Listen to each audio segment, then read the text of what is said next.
சிவராஜ்குமாருக்கு புற்றுநோயா? சொத்துக்களை ஏழைகளுக்கு எழுதி வைத்தார். 50 வயதில் தந்தையான நடிகர்கள். கேப்டன் மகன் பேட்மிண்டன் வீராங்கனையை திருமணம் செய்ய போகிறார். நடுத்தருவுக்கு வந்த மைனா தம்பதி. கவலையின்றி சுவாசியுங்கள். உலகின் தலை சிறந்த மருத்துவர்கள் உங்களுக்கு சிகிச்சை அளிக்கிறார்கள். நுரையீரல் அறுவை சிகிச்சையில் உலக விகிதத்தை விட அதிக வெற்றி. நீங்கள் புகைப்பிடிக்கும் பழக்கம் உள்ளவரா? ஆண்டுக்கு ஒரு முறை லோ டோஸ் சிடி ஸ்கேனில் பரிசோதித்து உங்களையும் உங்கள் குடும்பத்தாரின் பாதுகாப்பை உறுதி செய்து கொள்ளுங்கள். ரூபாய் 5000 மதிப்புள்ள பரிசோதனை ரூபாய் 2500 மட்டுமே. தங்கம் மருத்துவமனை, நாமக்கல் மற்றும் கான்பூர். என்னை வாழ வைத்துக் கொண்டிருக்கும் யூடியூப் சேனல் நேயர்களுக்கு நன்றியும் வணக்கம். போற்றுவார் போற்றட்டும், புழுதிவாரி தூற்றுவார் தூற்றட்டும், என் கடன் உண்மை செய்திகளை உறக்கச் சொல்வதே. சிவராஜ்குமாருக்கு புற்றுநோயா? சொத்துக்களை ஏழைகளுக்கு எழுதி வைத்தாரா? நடிகர் ராஜ்குமார், இங்கேயாவது ரஜினிகாந்த், கமலஹாசன், சிவாஜி கணேசன், எம்ஜிஆர், அதே மாதிரி தெலுங்கில் நாகேஸ்வர ராவ், சிரஞ்சீவி, என்டிஆர் இப்படிலாம் இருந்தாங்க. ஆனால் கன்னடத்தில் ஒரே ஒரு சூப்பர் ஸ்டார், 30 வருஷமாக ஒரே சூப்பர் ஸ்டார் யாருன்னா ராஜ்குமார். தமிழகத்திலே பிறந்து கன்னடாவில் போய் சூப்பர் ஸ்டார் ஆனவர் ராஜ்குமார். அதில் ஒரு பெரிய விசேஷம் என்னென்னா, ராஜ்குமார் அரசியலில் ஈடுபட்டிருந்தா எம்ஜிஆர் முதலமைச்சர் ஆயிப்பார். ஆனால் என்ன நினைப்போ தெரியவில்லை, அவருக்கு அரசியலில் நான் ஈடுபடவே மாட்டேன் என்றார். அதனால் அங்கே உள்ள முதல் மந்திரிகள் எல்லோருமே ராஜ்குமாரை தெய்வமே அப்படின்னு சொல்லுவாங்க. ராஜ்குமாருக்கு 2 மகன்கள். ஒருவர் புனித் ராஜ்குமார், இன்னொருவர் சிவராஜ் ராஜ்குமார். இதில் ராஜ்குமார் மூத்தவர், புனித் ராஜ்குமார் இளையவர். புனித் ராஜ்குமார் அப்பா இருக்கும்போதே கதாநாயகன் ஆகிவிட்டார். அவரும் சூப்பர் ஸ்டாராக வலம் வந்தார். எப்படி நடிகர் சிவாஜி கணேசன் அவருடைய மகன் பிரபு மாதிரி. யாருடைய கண் பட்டதோ தெரியவில்லை, திடீரென்று தேகப்பயிற்சி செய்யும் பொழுது புனித் ராஜ்குமார் அங்கேயே சுருண்டு விழுந்து மயக்கமடைந்தார். இந்த தேகப்பயிற்சிங்கிறது முக்கியம்தான் ஐயா. எம்ஜிஆர் தான் தேகப்பயிற்சி செஞ்சார். இப்படியா? ஒரு மனிதனுக்கு சக்தி எந்த அளவுக்கு இருக்கிறது? 20 வயசில் செய்கிறத 30 வயசில் செய்யலாம். 30 வயசில் செய்கிறத 40 வயசில் செய்ய முடியாது. 40 வயசில் செய்கிறத 50 வயசில் செய்ய முடியாது. 60 வயசில் ஸ்டாப் பண்ணிடணும். தேகப்பயிற்சி என்பது உடலுக்கு வலு ஊட்டுவது. எந்த வயதில் எவ்வளவு வலு வேண்டும் என்பது தெரிந்திருக்க வேண்டும். சும்மா நமக்கு அந்த 6 பேக் வருது, ஒரே வேர்வையாக வருதுன்னு சொல்லி எக்கச்சக்கமாக ஒர்க் அவுட் பண்ணால் நிச்சயமாக சாவு. ஒன்றும் இல்லை, சொந்த செலவில் சூனியம் வைத்து கொண்டாருன்னு சொல்லுவாங்க. அந்த மாதிரி அந்த ஜிம்முடைய ஓனர் அவரே, ஜிம்முடைய ட்ரெயினரும் அவரே. எல்லாரும் போன பிறகு அந்த ஜிம்முடைய ஓனர் கம் ட்ரெயினர் எக்ஸசைஸ் பண்ணிகிட்டே இருந்திருக்காரு. பண்ணிகிட்டு இருக்கும்போதே சுருண்டு விழுந்து இறந்து விட்டார். இப்போது அடிக்கடி வரும் செய்திகள் இவை. அதுக்கு நம்ம ஒரு தனி பதிவு வச்சுக்கலாம். அதே மாதிரி தான் புனித் ராஜ்குமார் இறந்தார். இப்போது அவருக்கு அடுத்தபடியாக சிவராஜ்குமார் சினிமாவிலே கதாநாயகன் நடித்தார்.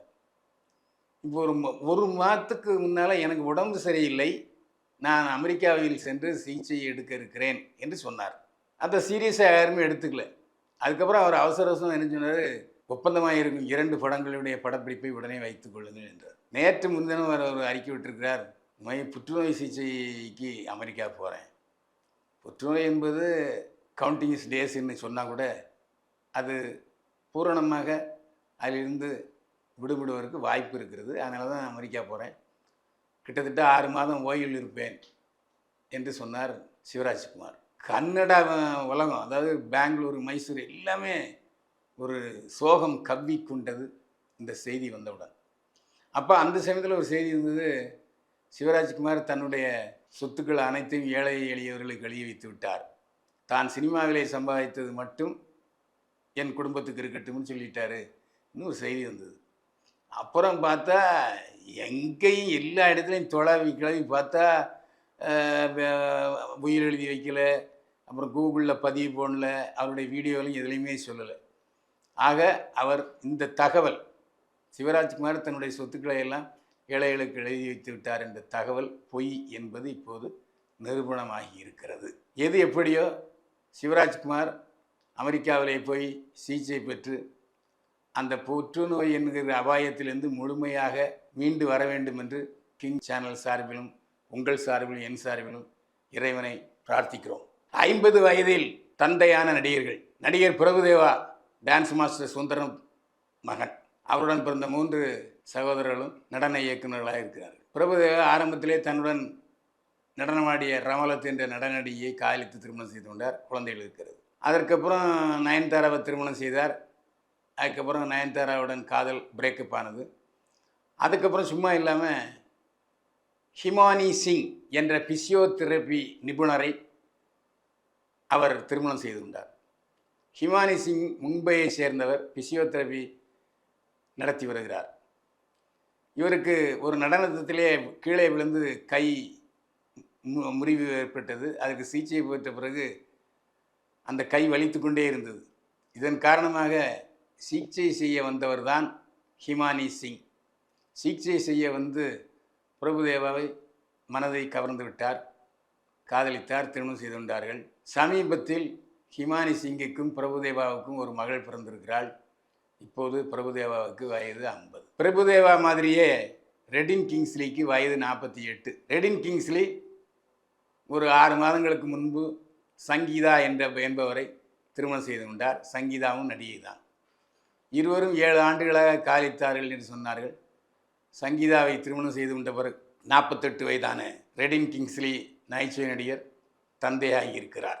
கேப்டன் மகன் பேட்மிண்டன் வீராங்கனையை திருமணம் செய்ய போகிறாரா? நடிகர் கேப்டன் விஜயகாந்துக்கு 2 மகன்கள். ஒருவர் சண்முக பாண்டியன், இன்னொருவர் விஜய் பிரபாகர். இதில் சண்முக பாண்டியன், விஜய் பிரபாகரன் 2 பேருமே சினிமாவில் நடித்து கொண்டிருக்கிறார்கள். இதில் விஜய் பிரபாகரன் பேட்மிண்டன் போட்டியில் ரொம்ப ஆர்வமுடையவர்.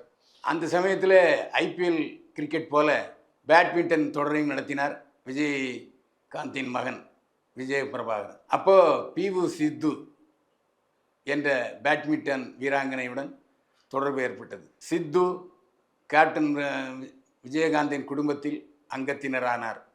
பல நிகழ்ச்சிகளிலே சித்து கேப்டன் விஜயகாந்தின் மகன் விஜய் பிரபாகரனுடன் ஒன்றாக தெரிந்தார்.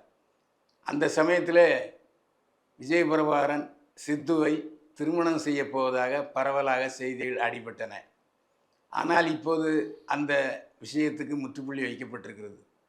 பேட்மிண்டன் வீராங்கனை சித்துவுக்கு திருமணம் நிச்சயிக்கப்பட்டிருக்கிறது. என்ன ரவுடிகிட்ட அழைச்சிட்டு போக முடியுமான்னு நான் ஒரு வழிதான் படத்தில் வந்த வசனத்தை சித்துவும் விஜய் பிரபாகரனும் பேசி டஸ்மாக் வெளியிட்டனர். லட்சக்கணக்கான பார்த்து அதை விஜய் பிரபாகரனும் சித்துவும் திருமணம் செய்ய போவதாக சொன்னார்கள். ஆனால் இப்போது அது பொய்த்து விட்டது. தொழிலதிபர் ஒருவரை திருமணம் செய்ய போகிறார் சித்து. சித்து திருமணம் செய்ய போகும் தொழிலதிபர் பெயர் வெங்கட் சாய். இவர் ஹைதராபாத்தை சேர்ந்தவர். வெங்கட் சாய்க்கு பல கோடி ரூபாய் சொத்துக்கள் மதிப்பில் உள்ளன. பெரிய தொழிலதிபர். ஹைதராபாத்தில் சித்துவுக்கும் வெங்கட் சாய்க்கும் விரைவில் திருமணம் நடக்க இருக்கிறது. டிவி தொடரை தயாரித்து நடுத்தருவுக்கு வந்த மைனா தம்பதியினர். நடிகை மைனா சரவண மீனாட்சி தொடரில் நகைச்சுவை நடிகையாக வலம் வந்தவர். அதுக்கு பிறகு 2-3 சினிமா படங்களில் நடித்தார். மைனா என்கிற நந்தினி. இவர் ஏற்கனவே ஒரு பாடி பில்டரை திருமணம் செய்து கொண்டு அவர் இறந்து விட்டார்.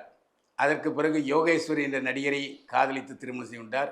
இவர்களுக்கு குழந்தைகள் இருக்கின்றன. இவர் ஒரு யூடியூப் சேனலை தொடர்ந்து சொந்தமாக தொடங்கி நடத்தி வந்தார். அதில் புள்ளத்தாச்சி கேரக்டராக நடித்தார் மைனா நந்தினி.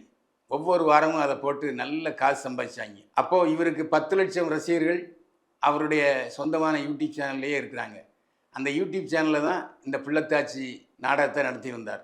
சமீபத்தில் நடிகர் யோகேஸ்வரும் அவருடைய மனைவி மைனா நந்தினியும் இலங்கைக்கு போனாங்க. இலங்கையில் போய் அந்த டிவி தொடரை படமாக்கினார்கள். 20 நாட்களுக்கு மேல் தங்கியிருந்து படமாக்கினார்கள். திரும்பி சென்னை வந்தார்கள்.